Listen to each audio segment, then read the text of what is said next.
ભરૂચ જિલ્લા પોલીસ વડા અક્ષયરાજ મકવાણાના હસ્તે રોટરી ક્લબ ઓફ ભરૂચ દ્વારા આયોજિત 8 સાઇડ કોર્પોરેટ ક્રિકેટ ટુર્નામેન્ટનો આજથી ભરૂચ પોલીસ ક્રિકેટ ગ્રાઉન્ડ ખાતે શુભારંભ કરવામાં આવ્યો છે।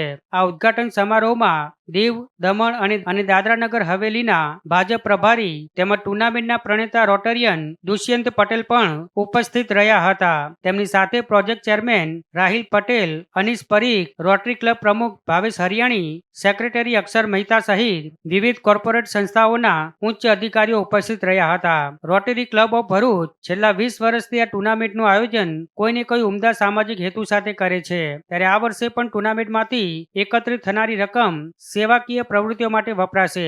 પૂર્વ ધારાસભ્ય દુષ્યંત પટેલે જણાવ્યું હતું કે આ વર્ષે રોટરી ક્લબ દ્વારા જૂના ભરૂચ શહેરની સાંકડી ગલીઓમાં સરળતાથી જઈ શકે તેવી વિશેષ અંતિમ વાહિની બનાવડાવી તેને જનસેવામાં અર્પણ કરવાની યોજના છે। 28 ફેબ્રુઆરી અને 1 માર્ચ એમ 2 દિવસ ચાલનારી આ ટુર્નામેન્ટમાં કોર્પોરેટ જગતની કુલ 16 ટીમો વચ્ચે રોમાંચક મુકાબલો જામશે।